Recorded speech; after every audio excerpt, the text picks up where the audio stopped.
And guys, now we have our second esteemed excellent speaker all the way from Abuja, Nigeria, Atinuke. She is Chief Learning Officer and Managing Director of SK Consultancy. And during the course of her presentation, during the course of her interaction with you, you will get to know many more aspects of her beautiful journey with excellence. She is going to talk about a wonderful topic. And though all those who are excited, let me see some hearts for Tinuke. Over to you, Tinuke. Over to you. Thank you so much. I am super excited to be here. And this is what I love to do most, learning. Yes, learning. In this session, I'm going to have an opportunity to share with you how learning has taken my life from zero to something. Yes. Okay, so I'm going to, first of all, say thank you to SK Consultancy. That's Renko Kanka. And then I'm going to say thank you to Nazreen Ejner and to Anup Tower. These are my friends from India. Also, I'll get an opportunity to share with you how I am even in this space at all. It's also something that we're going to talk about. Yes, so as I said, I am so excited to be here. And have I been seriously impacted today by the last message? Absolutely. Absolutely. What is possible for you right now? What can you do with what you have right now? Knowing fully well that there is no time in life that we can have any perfect situation to make things happen. I'm inspired already. And I'm going to go into my topic, and you permit me to share my screen. Yes, I love to use my screen and use some images so that I'll get into the flow. Yes, so I'm talking about next level thinking and how do you reinvent yourself and take charge. Now, it is not news anymore that the world is going through so many shiftings in its landscape. Are you talking about global economics? Are you talking about geopolitical wars? Are you talking about climate challenges? There is almost no angle you look at that you do not find a challenge that the world is trying to grapple with today. And when you think about this, you'd find out that when you live in a world where things don't seem to be together, you must be in charge. You must be in control, okay? And one of the things I often like to say is that the only thing within your control may be your mind at the end of the day. And once you can control your mind, you can get things moving in the directions that you want, okay? So this is why we're talking about thinking. All right. So here we're looking at something that says below the water level and above the water level.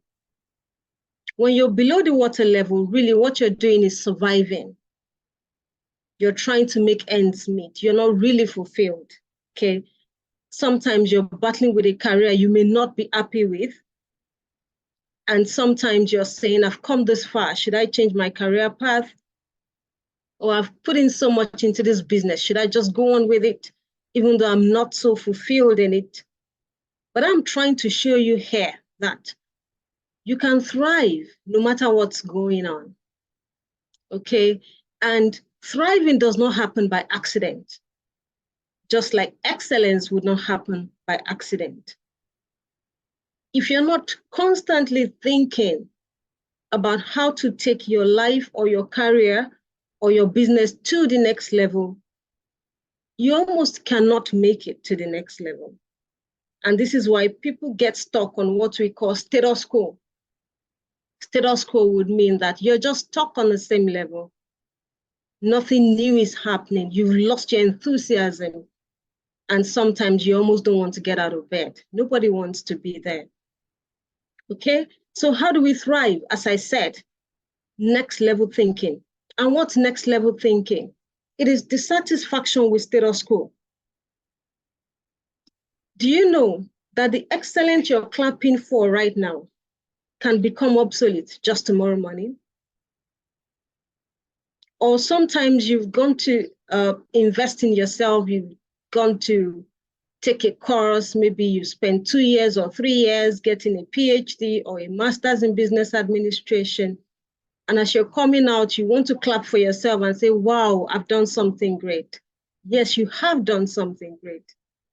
But you know that that's not the end.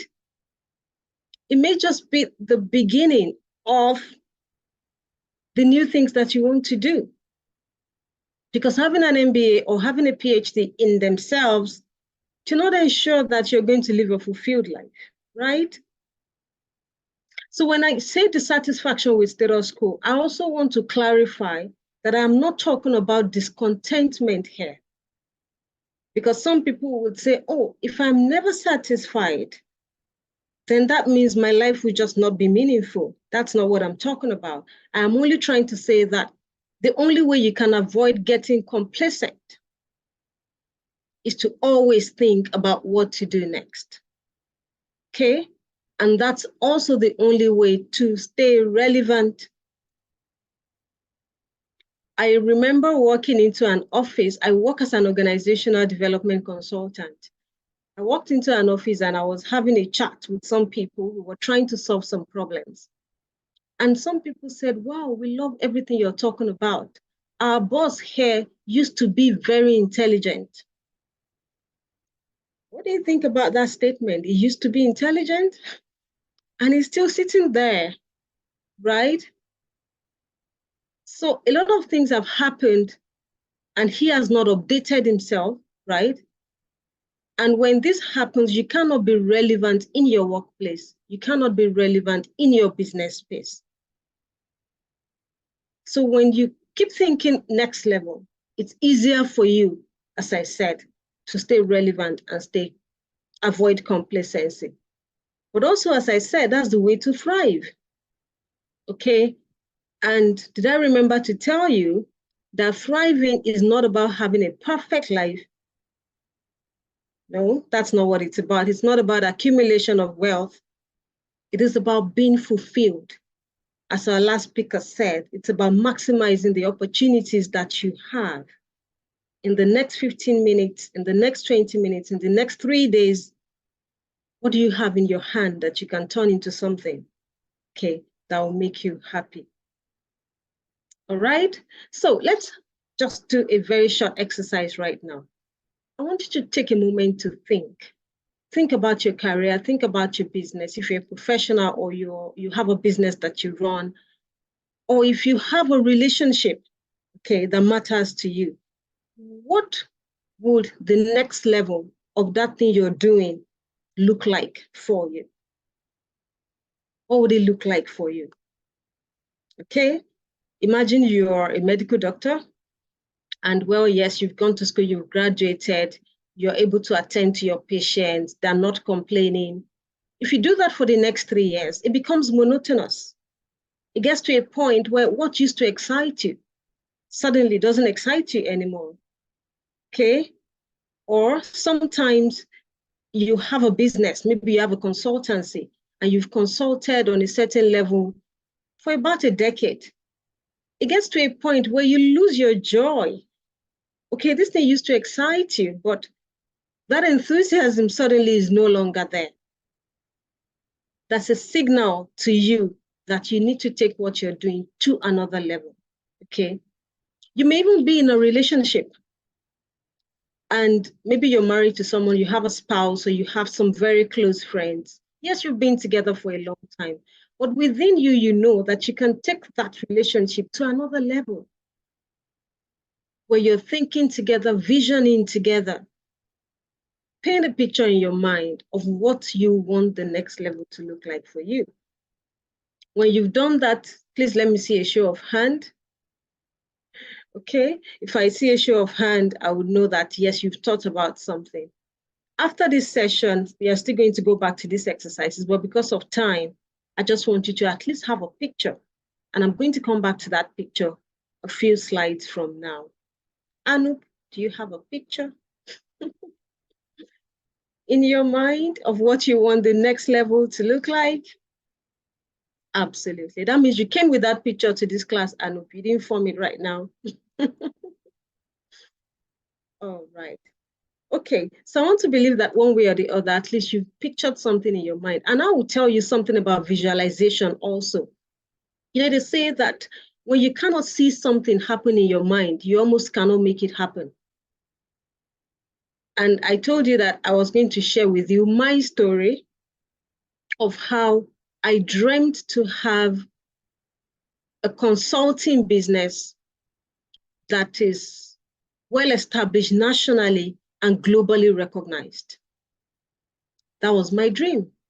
Okay, that was what I wanted the next level to be for me. I was coming from a background of software engineering where I spent most of my time behind the desk, writing codes as a programmer, not really interacting with people. But here I had this dream of doing something completely different.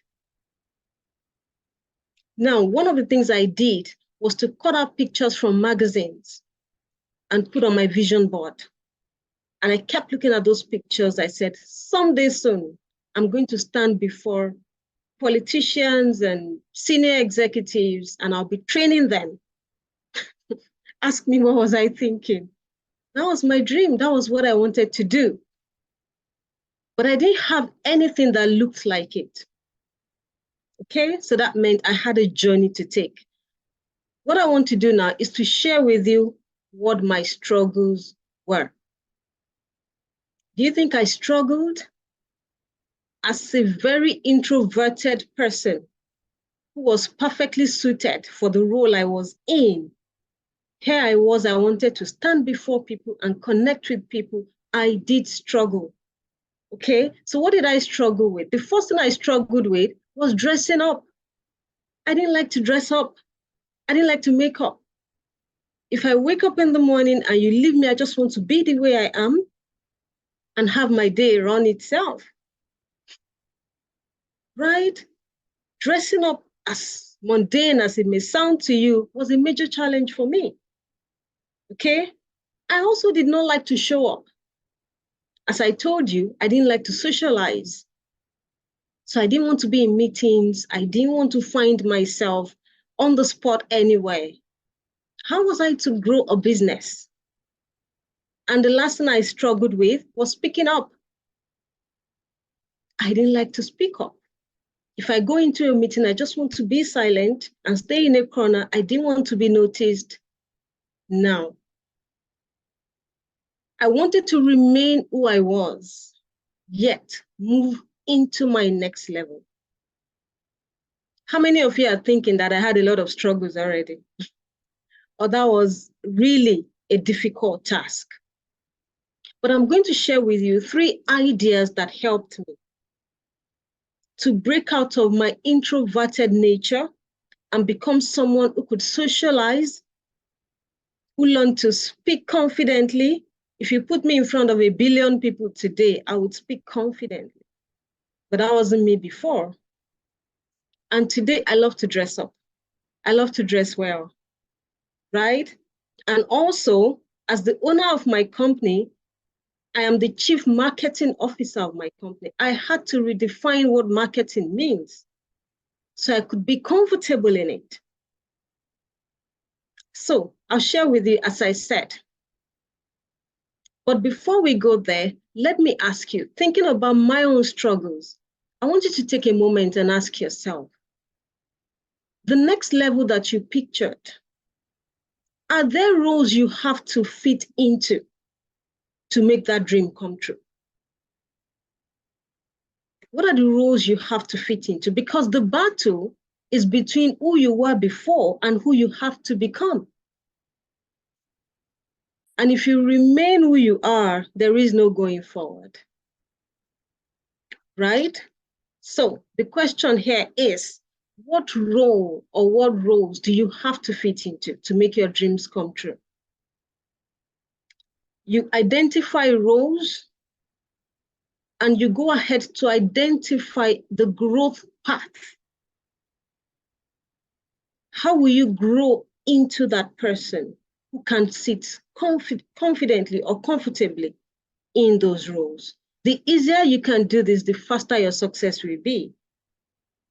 Imagine you're running a business that requires a lot of strategic thinking, and you don't have any clue about what strategy is.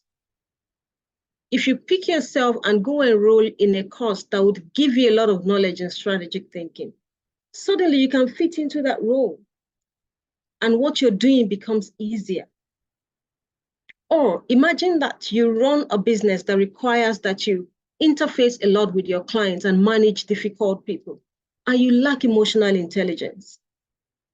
Do you know that if you go and pursue learning in emotional intelligence, you can better fit into that role, and the easier that job would be for you? So I want to believe that you've written something down, identifying the role that will take you to your next level, and asking yourself, how well can I fit into these roles? I remember that my very early days of public speaking, if I held the microphone, it would vibrate. Not because the microphone was vibrating, but I was the person who was vibrating, because I was so nervous, and it was so bad sometimes I would hold my dress just to, have some confidence. And when I watched those videos, I said, no, these things do not look like the pictures or the videos of a managing director, a chief executive officer. I needed to develop my executive presence. So when I walk into organizations and I have to make presentations, I could do that confidently. So what did I do? The 3 ideas that I'll share with you about what I did. The first thing was to develop strong values.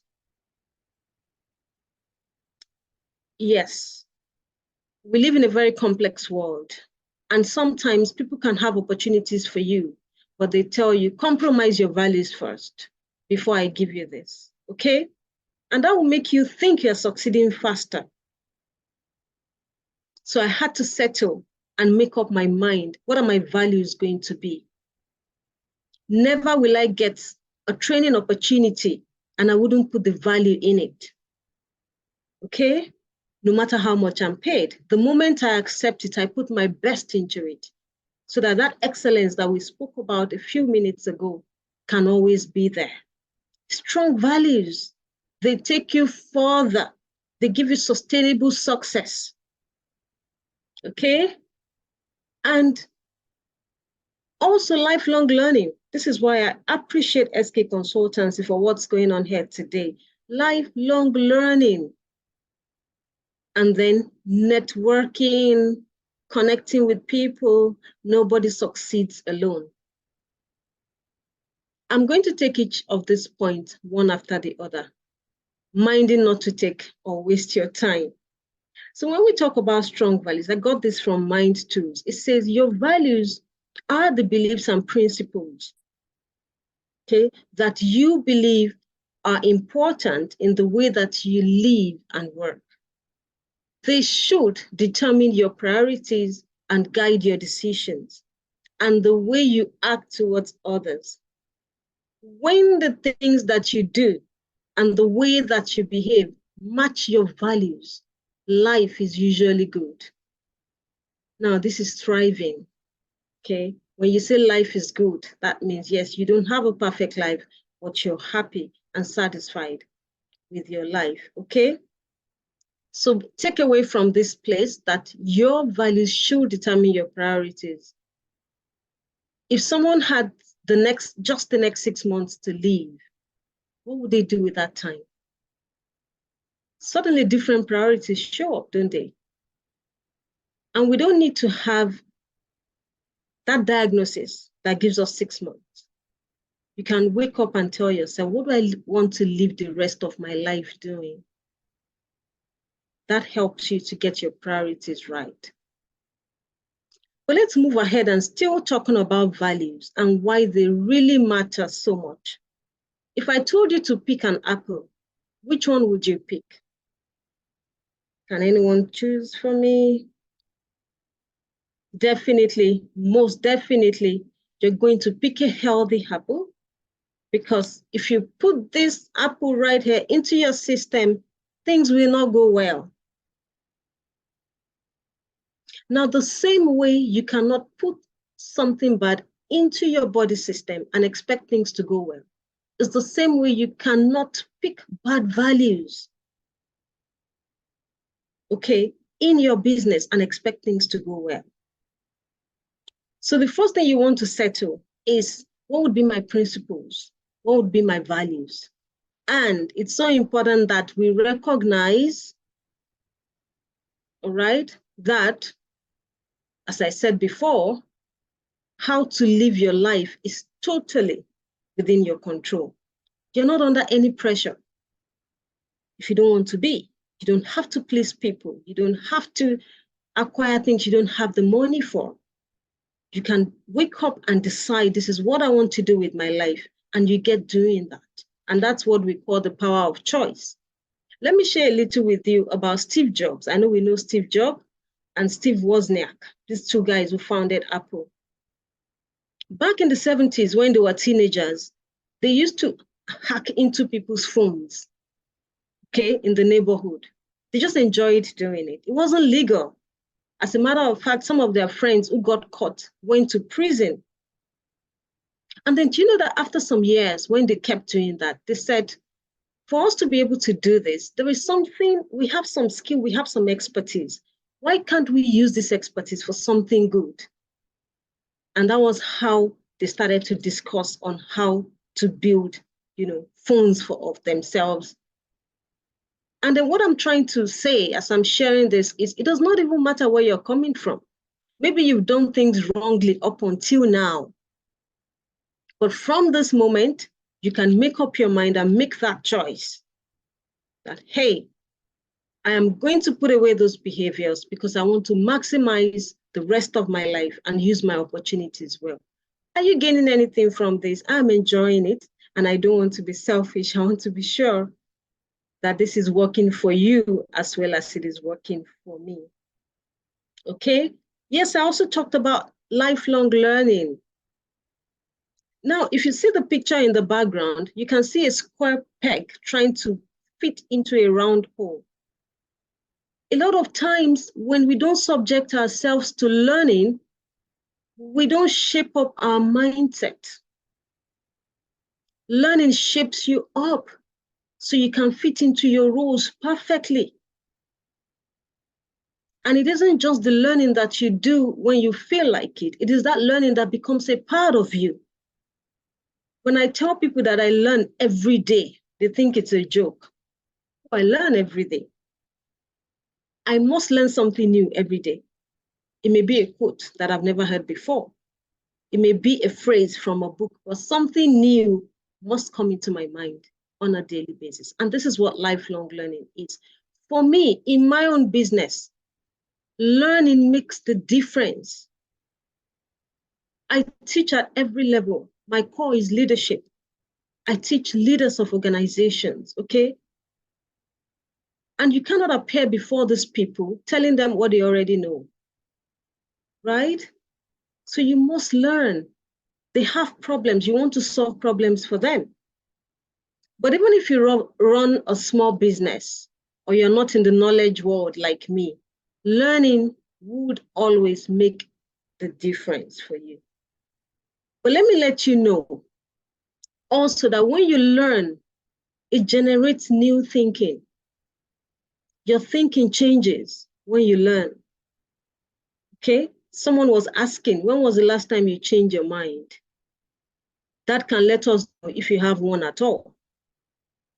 Right? I saw that saying somewhere recently. They said the last time you change your mind will let us know if you even have a mind at all.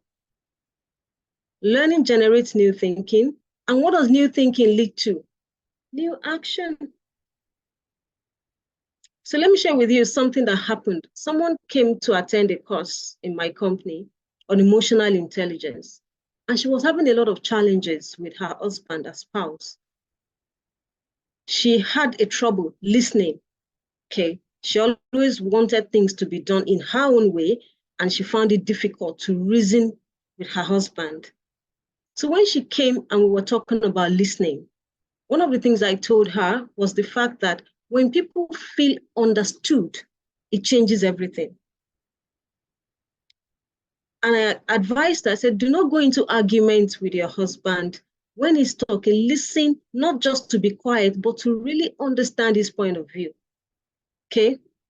So the first time she was going to try that out, she said she had almost started talking and then she remembered. So she kept quiet. Now, she had new learning that gave her new thinking that was leading to what? A new action. In just a few weeks, our relationship got transformed because she suddenly saw that the husband wasn't an enemy and they can now work better together. As I said, remember, when you don't learn, you won't think differently. And when you're not thinking differently, your actions would not be different. What did Albert Einstein say again about taking the same set of actions and expecting a different result? Did he call it insanity? Yes, I think he did. All right. What are you seeing in this picture? Some people can learn, some others cannot. For everything that you say, they have a counter argument. They say, oh, you're just saying this because you don't know how difficult the situation is. Or, oh, please, these motivational speakers, don't disturb me. I don't want to listen to anything. And that's what we call closed-mindedness. Also, for those of us who have careers or we are building a profession, the more you see yourself as an expert, the less open-minded you would be.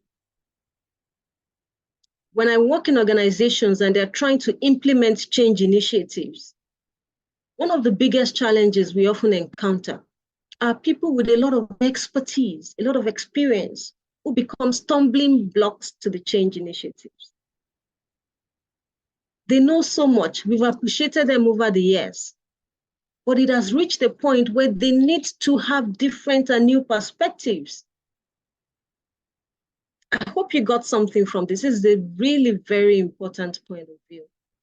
No matter how much you know, you must always be open-minded. Okay? All right. Networking. I told you I was going to share the story of how I got to be here. So I was attending a learning event organized in Nigeria, and Nazrin Ejna, all the way from India, was making a presentation, something on leadership. So because leadership is also one of my core areas, and her session was so impactful, as soon as she was done, I sent her an email. Hey, please, I would love to know more about the work that you do. Can we connect? I introduced myself, okay? And then she replied, and then we got talking, and that was it. Working from across the globe, across cultures, with different people, networking. Now, Anup is Nazrin's friend, and then someday Nazrin said, oh, I have a very close friend of mine who does similar things with you. I'm going to set up a Zoom meeting. Let's rub minds once in a while, let's discuss. And we did that. We became friends. We started to work together. When I had a program, I invited her to be on that program. And we've been looking forward to how we can work together. Networking. Remember I told you that I struggled with showing up. I didn't have a problem learning.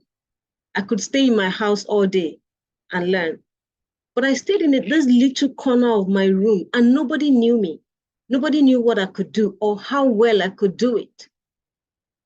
And I was broke. I didn't have money. I couldn't even pick my own bills in spite of what I knew.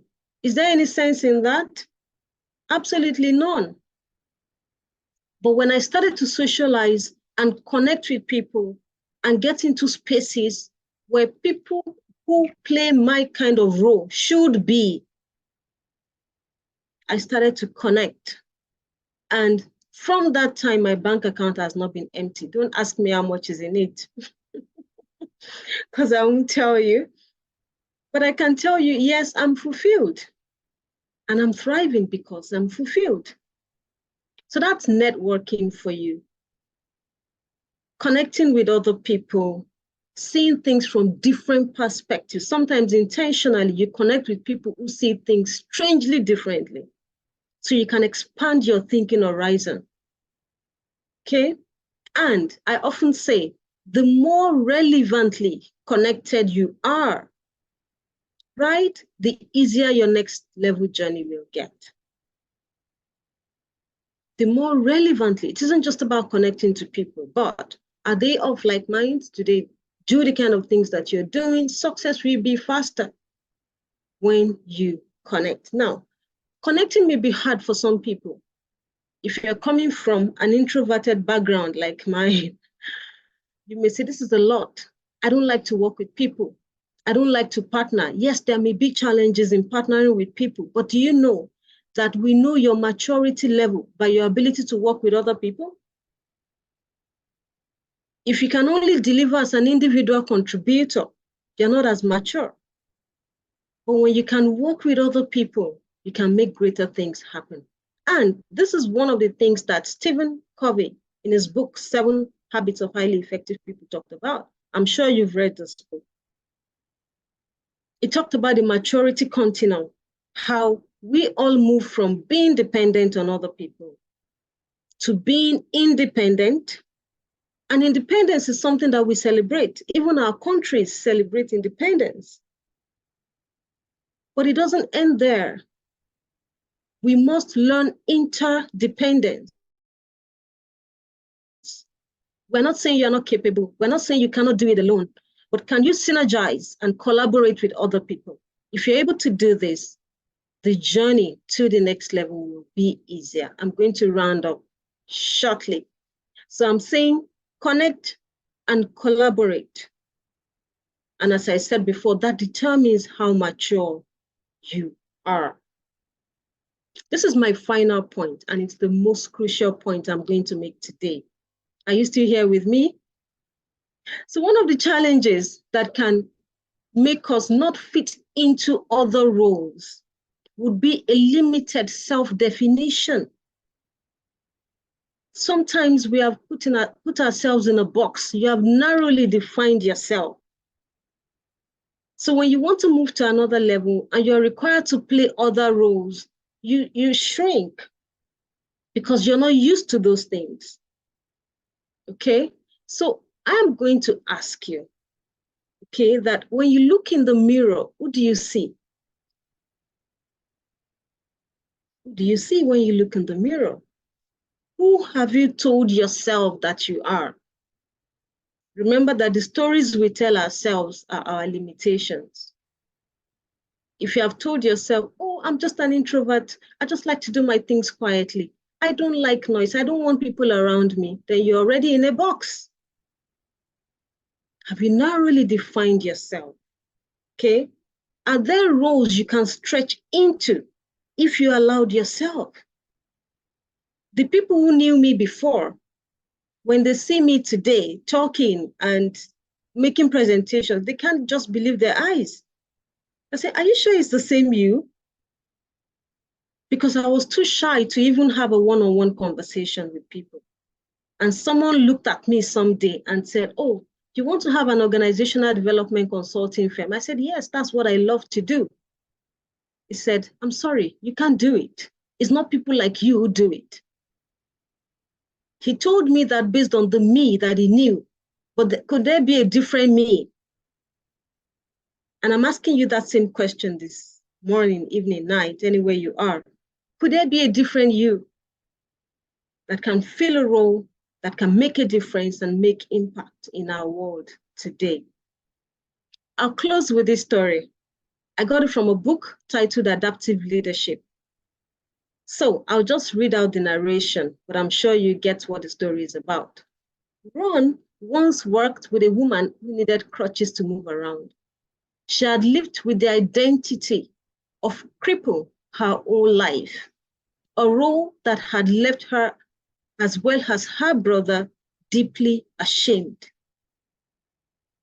Although she adamantly preferred the term disabled, the crippled identity cast a shadow on her sense of what? Self. And in some ways, our entire life. There are some things that you can pick from here before we even move on. Sometimes people are ashamed of what they've been through. They're ashamed of their past. I always share proudly how at some point in my life, I dropped out of school and I was roaming about on the street and I didn't have a life direction. If I couldn't come out of that shame, I wouldn't be where I am today. Okay? Also, the second thing I want to say about this passage here is this. Your sense of self, your self-concept has a lot to do with how you live your life, because that's the identity that you give yourself. Permit me to continue.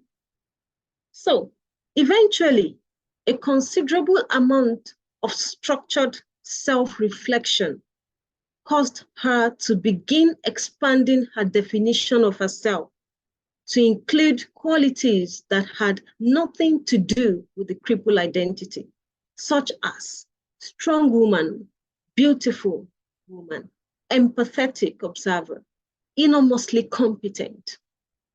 Also, let me ask you, are there things about yourself that you're too familiar with that you don't even value?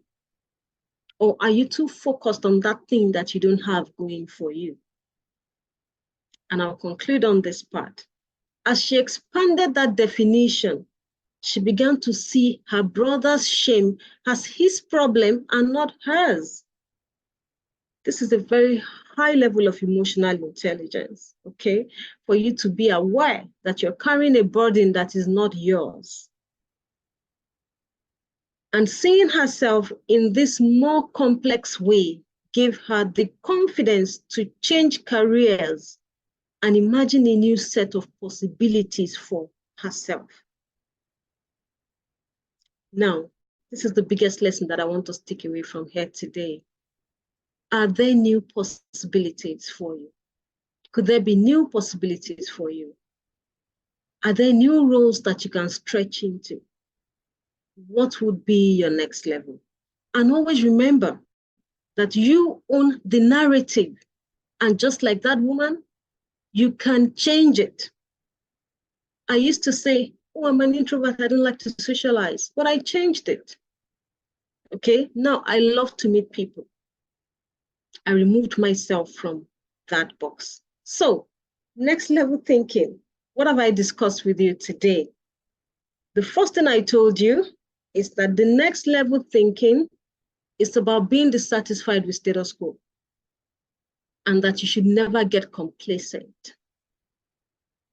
Always think about what you can do next and how you can maximize your opportunities.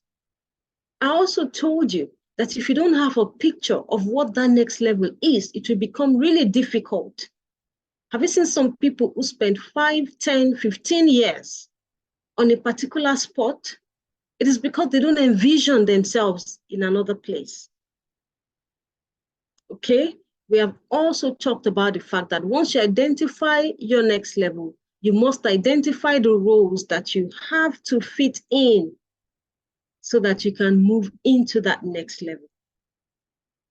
And then I shared my struggles with you, how it was hard for me to dress up, to show up, and to speak up. Okay? And I used learning. I used having strong values. And I used collaboration and networking to get myself out of that rut. And I'm where I am today. I want to stop here. I'm not sure if I've overshot my time. And when I take questions, am I allowed to take questions now, or should I just do my conclusion? Yes, if there are any questions, please feel free to ask her. She'll be very happy to answer. Okay. Thank you so much. Thank you. And this was a fantastic, super fantastic presentation. I really enjoyed and I deeply loved the way you presented it, the entire journey, entire story. And I would just like to reaffirm that our strong values align, the way we see the world align. And thank you so much for being here. Thank you so much for presenting it so graciously, so nicely. And it is only appropriate that I also recognize the presence of Nasreen here. Nasreen ma'am is Managing Director and CEO of ICE Consultancy, and she is instrumental in connecting us. She is instrumental in getting this collaboration through. So thank you so much, Nasreen, for creating this opportunity for the global collaboration. And Tinuke, we are so looking forward to host you at the SK Consultancy headquarters in Goa whenever you come to India. We are so looking forward to have you here and be part of this wonderful community that thrives on the core values that you said. Have the strong values, build the connections, do the networking, and keep learning continuously. So thank you. Thank you so much. Thank you so much. If there are no questions, If there are no questions, I think your presentation was such a beautiful presentation that everyone got it. I hope it got recorded. So let me leave you with this. Keep your body healthy, clean and healthy, keep your soul pure, and your mind positive. Okay? I have a couple of colleagues who are battling life-threatening sicknesses right now. Unfortunately, we lost one of them last week. And one of them, when we had paid a visit, she's bedridden, she cannot get up, she cannot go to the bathroom without help. She made a statement that left a strong mark in my heart. She said, my greatest ambition right now is to go to the bathroom without support. In that position, her greatest ambition is to go to the bathroom without support. And when I left there, I asked myself, what do I have going for me? How am I using it? How am I maximizing it? That's the only thing I can do. I cannot directly affect their condition, but I can ensure that I live my life to the fullest, making impact to the best of my ability. So I'll say thank you again for having me and making this a possibility. Thank you so much.